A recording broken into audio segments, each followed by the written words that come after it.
Hello everyone, this is Jotto, and welcome to my top 5 best and worst designed cards. Now, they just announced the next set.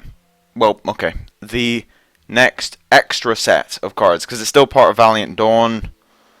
I'll make a video about it when we get our first spoilers. But anyway, so they released some expansion info, which I'll put in the description. They're doing some interesting release schedule stuff. So the link to that particular article on the website, the official Spellweaver website, will be in the description. So go check that out. I'll comment on it when we get our first spoilers, basically, because I don't want to make just a video on news. But anyway, so for this video, because we've got a new expansion coming up, I thought I'd look at some of what I'd call the mistakes of base set and also some of the successes. Because, yeah, some cards are very well designed. Some not so much. Most cards in Spellweaver go from the middle to the high amount in terms of how well they're designed, because a lot of the badly designed cards have been kind of axed over beta. So it makes sense that a lot of the cards in the game right now are fairly well designed, or at least aren't problematic. However, I've got some ones to go over here. I will say though, before we start, what are the parameters I'm going over here?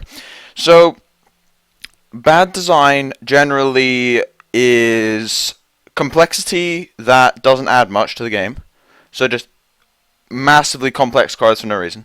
Cards that restrict design space for future sets. Cards that either are mechanically flawed or just massively power swingy, so they'll be massively useless in some aspects and really broken in others, but there's no middle ground. So those are like the three main categories. There's a couple others, but I'll do that on a card by card basis. Well designed cards tend to be simple but effective, interesting, or just cool designs that aren't intrusive. So you can have a complex card that's well designed because it can be really complicated but easy to understand. And there's actually a card on the list which I'll talk about a little later that actually fills that sort of parameter. But anyway, let's get started with, since I don't like ending videos on negative notes, we'll start with the worst list. Now, first things first, we've got at number 5, Word of Grace, which is not surprising to anyone that watches my videos regularly. So, what's the problem with Word of Grace? So, Word of Grace is, well, it's part of the cycle. So the idea is, what does Order do? They heal, right? Yeah, the problem with it is that healing as a mechanic on its own, while kind of useful, is not massively so. So if Word of Grace was just gain 2 life for each of your order levels, draw a card, it would see 0 play, because there wouldn't be a win condition around it. So it wouldn't see any play. However, it's just life gain for the sake of life gain, which normally would be pointless. I mean, you look at other life gain options like you've got Cathedral of the Night, for instance. That gains you life and also has incremental value attached to it. That's good life gain, or like Karthus life gain. The problem with this life gain is that it basically creates design holes, because a healing spell has to be naturally weaker than a damage spell. The reason for this is because damage can be used as removal, or if you push it too much to end the game by attacking your opponent. So Word of Grace is, and also you can synergize it with creatures attacking so that you don't need to deal as much damage with the spell itself. However, so what they do is that they buff up the healing spell to make it playable, right? The problem is there's a 40 life condition as a win con. So instead of making it powerful enough to be played, they made it powerful enough to build an entire deck around it, being 1 turn heal. And that is, I mean, a card that narrowly missed this list was actually Thaumic Reflector, because that isn't as bad as some of the other cards on the list, because at least you have to pay for each spell you replicate, but it's definitely close. I think I was probably 6th or 7th on my final cut that I went down on. But Word of Grace is kind of a card that it promotes an uninteractive way of winning, but they can't nerf it because then it'd be unplayable. It's just the way the effect works with the win condition. So it's awkward, and it causes a few issues. It also means that a lot of cards on this list are probably going to be redesigned or just changed in the future, and that's a general trend. And something like with Word of Grace, well, it's not an immediate problem. Maybe in a year and a half or so, when there's a couple other healing effects around, they might have to change it, because then the deck is too consistent. But that's more about the 40 life win condition and the problems that causes. Just Word of Grace is the main sort of, well, victim of the the 40 life win condition in base set, at least. So anyway, moving on to number 4. Now, for number 4, we've got Burning Rage. Now, Burning Rage is on here instead of Thaumic Reflector because it massively restricts design space. Absolute insane amounts. It's hilarious. Like, this will get nerfed. It has to. Or not even nerfed, just redesigned. I think they have to. Because I can't see how they can ever add a rage spell to the game ever again. Like, I seriously can't. I cannot think about how they can add another rage spell to the game. It's not just that it's powerful, though. It is very powerful. Like, it's overpowered right now. It's very, very powerful. But power alone does not equal bad design. It just doesn't. A lot of very powerful cards almost made the good design list. So, yeah, there's some very borderline powerful cards that almost made that list, as we'll get to a little later in the video. So, power level does not decide design. The problem with Burning Rage is that it massively promotes rage spells, but it's balanced around, well, okay, balanced around the fact that you only have access to Word of Fire, Fireball, Fire Blast, and Dragonfire. It's balanced around those 4. But the problem with cards like this is that they massively restrict design space. So you can't make another rage spell because then Burning Rage will be massively broken beyond belief. So, and every time you make a rage spell, you've got to worry that Burning Rage is going to break again. It's the same problem with Thaumic Reflector, but with Thaumic Reflector you need more setup. So Thaumic Reflector will take longer to get to the oh my god, we need to change this card stage. Whereas Burning Rage is already kind of there, and every time they add a new rage spell, they have to like massively test this card just to check whether or not it breaks the game in half. So stuff like this actively is not good for the design of the game. So I should imagine that Burning Rage is one of those cards that will get changed at some point, simply because it is too restricting to design space. It's also kind of a confusing card in some aspects. The dealing 1 damage for every card above 4 is kind of weird, and the ramp, like the ramp and draw is kind of enough, but even then that's already like enough to be an epic, and then you got a third effect which feels a little tacked on, partly because it was, because yeah, the third effect was just added to it pretty much instead of the deal 1 damage to you every turn. So yeah, that's my little stint on Burning Rage. Now, next we have another rage spell, which everyone can probably guess, Ruination. Ruination fits into the category of completely useless in most situations and completely broken in like 1% of them. So, that, as a general, is not a good thing. It just isn't. And especially, this has come up a lot recently because people have been debating whether or not to try sideboard tournaments again. Which, for the record, I'm all for. Not because I think sideboard would be an amazing format, but because I want to try something else other than Conquest. You can go check my spiel on the Masters 1 tournament report thing I did on my channel. But anyway, so Ruination fits into this weird category of I do absolutely nothing. Like, I have no text in most games, and in 99% of games, the most I'll ever do is a non-instant detonate for twice the cost. Literally twice the cost, even twice the level cost. So that's Ruination, and it also hits your own artifacts, so you can't play Shamans with it, even if... I mean, the worst meta I can possibly think of is if Shamans is completely broken and everyone has 2 Ruinations in their deck, because the Ruinations destroy the totems on your side as well. So cards like this can just never be good. And I've kind of talked about this before. Cards like this can never be good, unless they make a mistake. Like doing something akin to Affinity from Magic, where they have a bunch of artifact creatures. Unless they do something like that, this can never be good, and it can never even be balanced. And I think at that point, you think, this needs to be redesigned. That's basically, yeah, it fits the category of not a compatible design with the game it's in. And yeah, Ruination just fits that almost perfectly. Now, on to another terrible card, Wasp Swarm. Now, Wasp Swarm, I remember talking about this in my last what I think should be buffed video.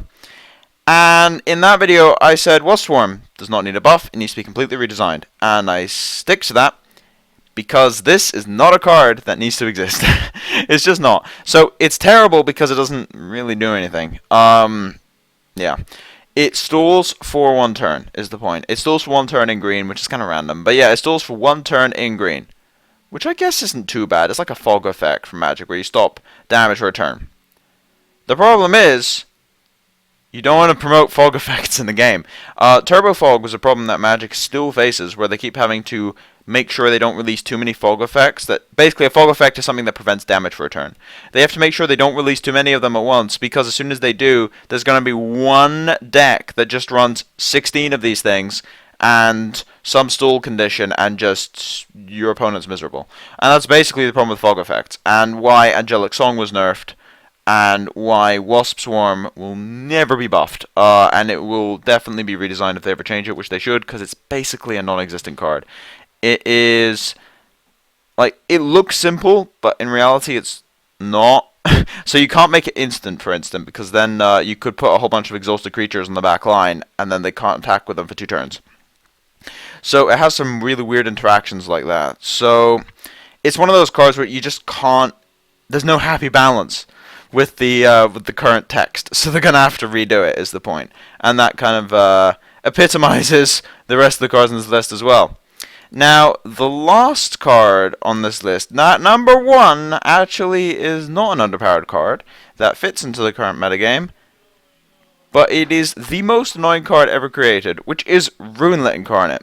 Now, Runelet Incarnate fits in the category of so needlessly complicated that it's just beyond, like, it's beyond comprehension why this thing is this complicated. It's so complicated that even the developers didn't know how it worked when they released it. There was this time when I was playing, I think a week after it was released, because it was released, well, in February they released all the Incarnates as kind of a like, hey, we released the game on Steam, here's 6 new cards.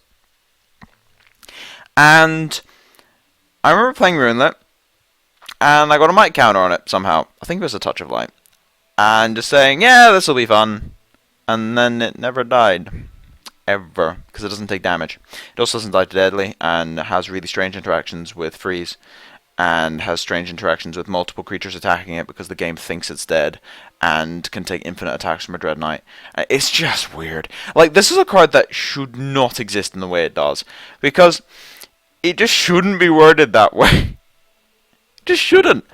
It should have pretty much the old Dust Titan wording, whereas it's, I don't know, it should have the old Dust Titan wording pretty much, or I don't know, whenever it takes damage, remove that much. No, there's no way of wording it, not the way they want it to work, because the old Dust Titan, at least, you had like an energy sink on it. So the way it's currently worded, it just does strange things. It does very strange things. I mean, I can't even think of a way of wording it to make it mechanically the same without making it as complicated as all hell, which I think shows that it's not a particularly well-designed card and should probably be redesigned at some point. I mean, this is a card which I think the amount of questions I've had to answer about Runelet Incarnate are ridiculous, and sometimes, like, I've played hundreds of games with this thing, and I still have to double-check some of the mechanics. And a lot of other, like, very high-level players also have to, like, think over how it works mechanically constantly whenever they're playing against it sometimes. And if the people who play thousands of games have to think about this constantly, I cannot imagine what it's like to be a medium or just a new player. As a new player, this thing baffles me. So, yeah, I don't think this is really where you want to be going. This feels like a card that's basically complicated for the sake of being complicated. So it definitely tops out my list. Yes, above Ruination and Wasp Swarm. So anyway, out with the negative designs. Now we're on to the positive ones. Now, there are some very good designs in Spellweaver, a lot of very, very simplistic designs that have a lot of depth to them, which is actually it's a good sign of a well-designed card in general. Now, the first thing on this list is the Mesmerizing Spirit. Now, the reason I really like Mesmerizing Spirit is because it is an almost perfect design as far as a corruption card goes. it's supposed to be Corruption's like counterpart to Library Guards in card advantage. So the idea is they discard instead of you drawing. But it only has 1 HP, which means that some hero powers take it out for free, and some creatures, like Mutant, can take it out for free. And there's also ping effects that take them out, right? So it's balanced by that. And then it's also a 2-mana, 2-level card, which is always a very, very nice mana cost in general, because you can play them on turn 3 or turn 2 if you're going second to help stabilize. And it allows Corruption to kind of embody one of their mechanics, which is discard, without it being stuck on a weird spell in the case of Splitting Headache. So it embodies one of the mechanics of its aspect. It's a flagship card for the aspect without feeling overpowered, but it is very powerful, so it sees a lot of play. Somehow they managed to get those 4 things on one card design, which is very impressive. Making a card that is massively powerful to the point where you'll see a lot of play, but never feels completely broken, even though it sees a massive amount of play, is kind of impressive, honestly. It really is impressive, because it kind of leads to the point where Mesmerizing Spirit, I guess, is more of a necessity for Corruption, as opposed to a sort of, oh, this is the signature card. Like, the signature cards are like Harpy, Consume. But if you look at Spirit, it's level 2, so it works with the controlling aspects. It has flying, so it works with Consume. It can dodge attacks into it, so you can maybe get a 2-for-1 more in more situations, even though it has 1 HP. The 2-1 on turn 3 is a very, very nice stat line that I've always liked. So I just really like the design for Mesmerizing Spirit, and I think that's an almost perfectly designed card. Alright, on to a slightly more complicated card, but an example of a complicated card that is actually a well-designed one. Deathbound Incarnate. Now, Deathbound Incarnate basically has its own mechanics written into it, where instead of dealing damage to the enemy directly, it deals damage in the form of decaying cards, and then it gets bigger based on how many creatures are in their yard. Now, you'd think that would be a reasonably complicated card to play with, but it's really not, because it still acts like a creature. You can still block it, you can still remove it normally. It's a very big creature, but you can still chump block it because it has 2 speed, and chances are the decks it's in don't have a lot of creatures, so you can maybe chump block the Deathbound over and over and over again. And it allows Corruption to, again, it's a flagship for one of their mechanics, because Corruption has a very, very underdeveloped mill mechanic. Which means that a card like this, when it was released, basically took a mechanic that could not be used and made it not necessarily competitive, but interesting. And that is a very good thing, because Deathbound in mill decks is insanely powerful. But the point is that you need to build your whole deck around it, and a lot of the other cards in that deck will be weaker, which brings down the power level back to balanced, and not even tier 1, just back to balanced. It also works with another very well designed card in Corruption, Vulture, which gives that dual role of mill or damage, which I always liked, whereas Deathbound gives mill converting into damage, which gets converted back into mill, and it's like this positive feedback machine, which is always really, really cool. It also gives mill players multiple ways of winning, because they've got damage from the vultures, they've got the milling effects, and it gives them a lot more play to the decks, which is good. And these are the kinds of mill effects that I really like. The mill effects that are just like mill 10, just randomly, are boring, and they're annoying, and they're not very flashy at all. It just feels like you're playing against a one-shot kill deck again. So stuff like this is good for milling, whereas stuff like, I mean, we've had in the past just, I can't remember what it was. I can't remember what it was called, but it was like, you could pay 10 mana to mill 10 cards and like put 1 back or something. I can't remember, but anyway. So yeah, and that sort of like play as a combo finisher in control decks. It was so stupid. Whereas this is a lot more interesting. Alright, on to a card which I don't think a lot of people were expecting on here. Silver Blade Warrior. Now, this is a vanilla creature, but simplicity, while still being effective, is often good design. Because if you can make a simplistic creature that still has depth to its play, you've done good. So, Silver Blade Warrior was 2 speed, and it was terrible. And then they made it 3 speed, and then suddenly, it's sort of the more benchmark just vanilla creature. So you've got stuff like Ghoul, which is powerful, but it's got a drawback, and then you've got stuff like Sharpshooter, which has its own things, Gibbo and Ronnie, and then you go Silverblade Warrior. Silverblade Warrior is the vanilla one. It sets the benchmark for how these stats are costed. It competes with things like Library Guard saying, oh, 1 extra aspect, but you draw a card. Or with Mutant, where you don't get the speed, but you get the Might Emblem, so you get to kind of relate the individual costs of abilities. And it's also a powerful 3-drop, while still costing 3 mana late game, so you can't just play them for 2 mana like you can with 2 level 2 aspect creatures, which are more powerful late game, because you can keep playing them for less. So Silverblade Warrior, later in the game, has the same investment required as something like Library Guards, and for the same stats. However, you don't get the secondary effect, and that's the drawback of it having that stat line at 1 less aspect. You get to play it earlier, but then when you play it late game, you have to spend the same amount of mana, but you don't get as many benefits out of it. It's also a card that kind of helps Dominion's slightly more defensive feeling in the early game, where you've got Assassin, and you've got Silverblade Warrior, where you've got these fast elves, but they're not like nature elves, which are very offensive. They're Dominion elves, which are more defensive, which I always liked about the sort of difference in designs there a little bit, with one exception, which is Spoiler Aristocrat. But yeah, the Silverblade Warrior is kind of a more defensive-sided elf, whereas in, I mean, if you look in nature, you've got Elf Commander, which is the same stat line, but it has an offensive trait to it, which is unblockability.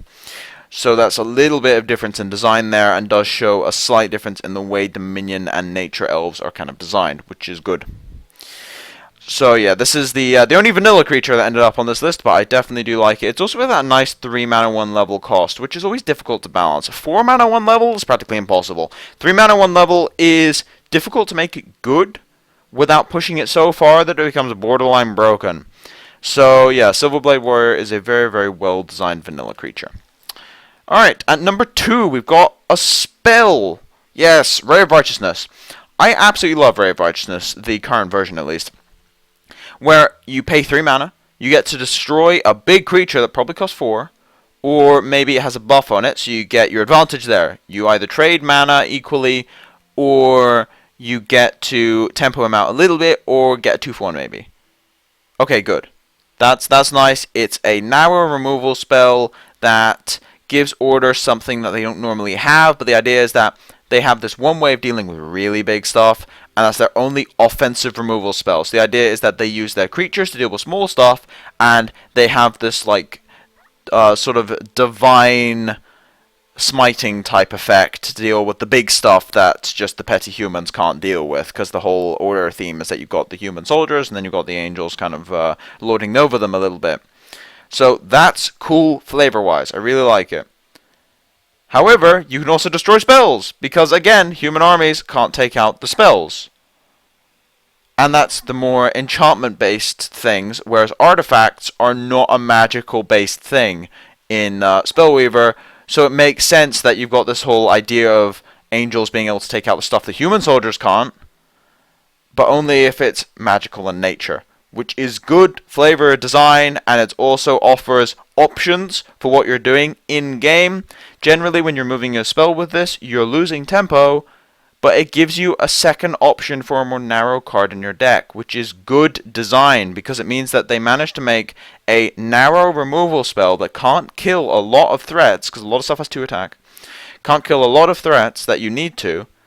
However, it has a second mode, and that is really, really cool.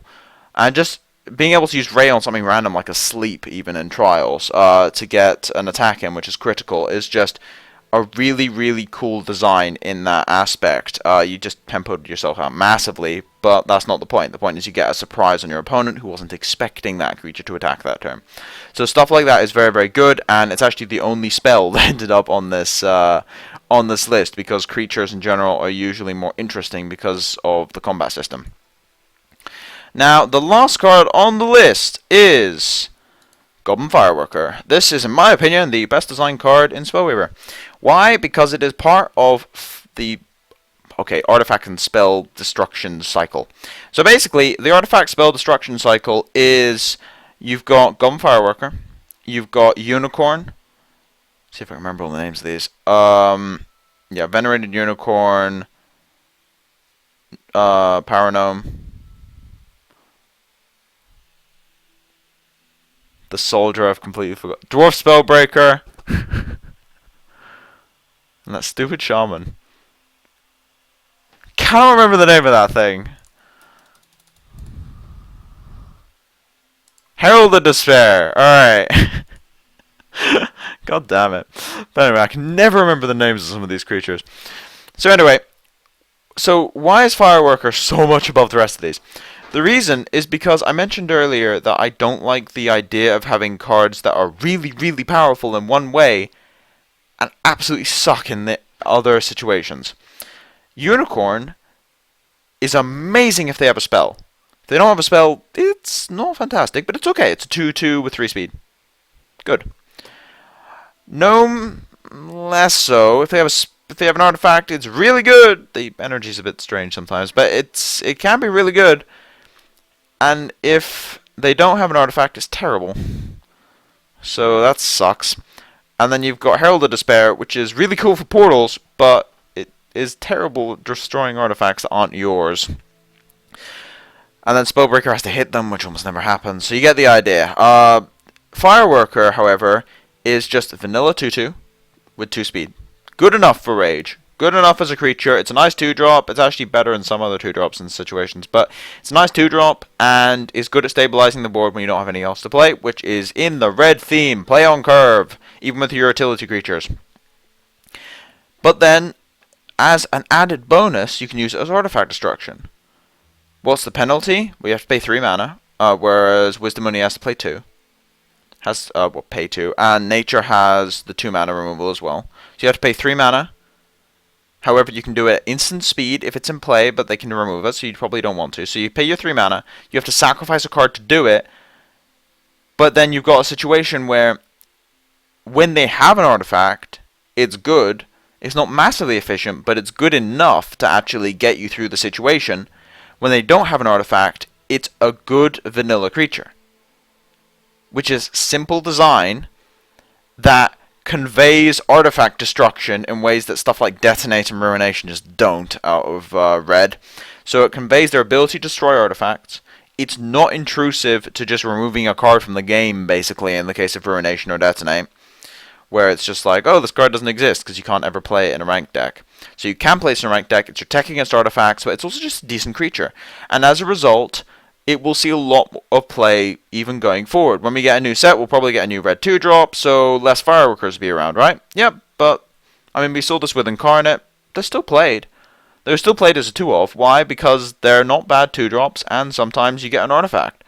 And the fact that a vanilla 2/2 that has a random second ability that requires you to sacrifice, so it's not like you're getting it for free. It requires you to sacrifice a card to do so, allows it to have a dual nature with only one ability, which is really cool. It has a dual nature as a creature without having a bunch of text. And stuff like that is always a lot more interesting to me than stuff like Runelet Incarnate with its massive amounts of rules text. Like, you write a book on that thing. So anyway, that is my top 5 best and worst designs in base set of Spellweaver. So, just a quick rundown again. My worst cards were at number 5, Word of Grace, 4, Burning Rage, 3, Ruination, 2, Wasp Swarm, and at 1, Runelet Incarnate. And then my top 5 best design cards were Mesmerizing Spirit, Deathbound Incarnate, Silverblade Warrior, Ray of Righteousness, and Goblin Fireworker. Now, I am also thinking of doing a top 5 and I guess bottom 5 designed heroes as well, because I think that should probably be gone over. Since for this list I didn't include heroes and I didn't include skill shrines. Yeah, I'll probably do a video on skill shrines in a couple sets. Yeah, we're getting 6 new ones with the next set. I know that. We're getting 6 new ones, and I imagine we'll get 6 new ones every set. So when we get, I guess when there's 18 in the game, then when there's 18, and I guess after the next I can probably do, like when there's 18 or maybe 24 skill shrines, I can do some lists on that.